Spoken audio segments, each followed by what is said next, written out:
का वक्त था। सूरज तलू हो चुका था। अली उठकर स्कूल के लिए तैयार होकर अंगड़ाइयां लेते हुए काहली का मुजाहिरा कर रहा था कि उसे स्कूल न जाना पड़े। आखिरकार वो सुस्त रफ्तारी से चलता हुआ स्कूल तो पहुंच जाता है, लेकिन तमाम स्टूडेंट्स और टीचर्स सेमिनार अटेंड करने के लिए हॉल में गए होते हैं। अली की खुशी की इंतहा नहीं होती और वो नाचने लग जाता है कि वाह, आज कोई पढ़ाई नहीं होगी। सेमिनार अटेंड करने की बजाय वो ग्राउंड में इधर से उधर टहलने लग जाता है, वक्त गुजारने के लिए। इसके बाद वो अपने दोस्त के साथ खेल कूद में मशगूल हो जाता है और एक दूसरे के साथ बेदिहानी में खेलते खेलते अचानक से गिर जाता है और स्कूल की छुट्टी के बाद बहुत मुश्किल से जख्मी हालत में घर पहुंचता है। सामने से अपने अब्बू को आता देखकर वो सर झुका लेता है।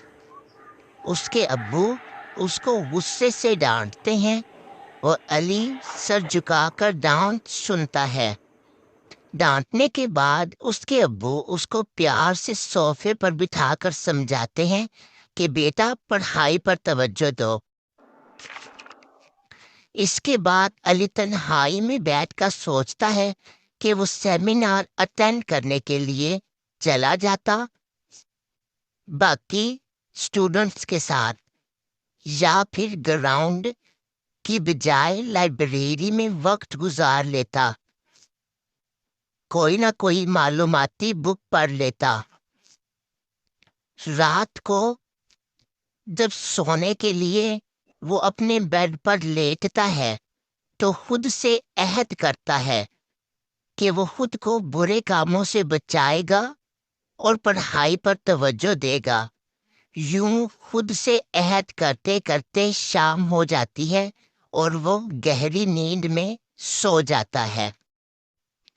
काफी दिनों से बैंक में और बैंक के पास वाली सोसाइटी में चोरियां हो रही थीं।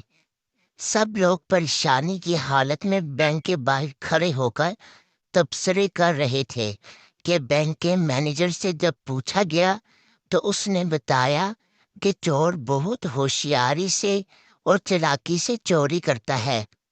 वो दिन के वक्त बैंक का चक्कर लगाता है और सब हालातों वाकयात को भांप लिया और मंसूबा बना लिया कि किस तरह चोरी करनी है।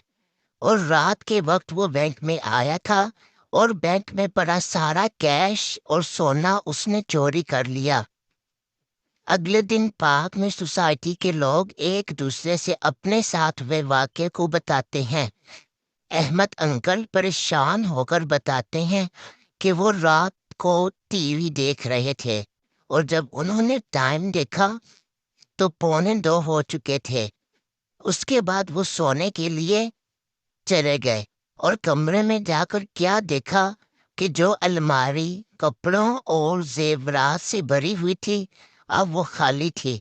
इसके बाद शहजाद साहिब अपना हाल सुनाते हैं और कहते हैं कि जब मैं रात को सोया हुआ था तो अचानक से मुझे कोई आहट महसूस हुई और मैं उठकर बैठ गया और क्या देखता हूँ कि चोर मेरे कमरे की बालकनी पर खड़ा अंदर को झांक रहा था। मैंने शोर मचाना शुरू कर दिया तो वो वहां से भाग गया।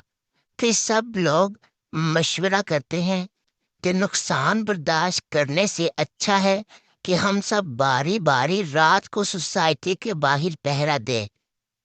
अहमद अंकल पहली रात पहरा देते हैं, इधर से उधर टहलते हैं और उनको देखकर चोर चला जाता है।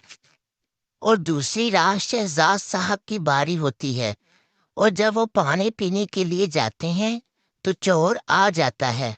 सोसाइटी को खाली देखकर चोर इधर उधर झांक रहा होता है कि शहजाद साहब पीछे से आकर उसको पकड़ लेते हैं और चोर और शहजाद साहब गुत्थम गुत्था होते हैं। इतने में सोसाइटी के दूसरे लोग और पुलिस आ जाती है। چور اٹھنے کی بار بار کوشش کرتا ہے، لیکن وہ نیچے گر جاتا ہے اور وہ جیل میں قید ہو جاتا ہے۔ اگلے دن سوسائٹی کے تمام لوگ سکون سے اپنے باقی دن گزارتے ہیں۔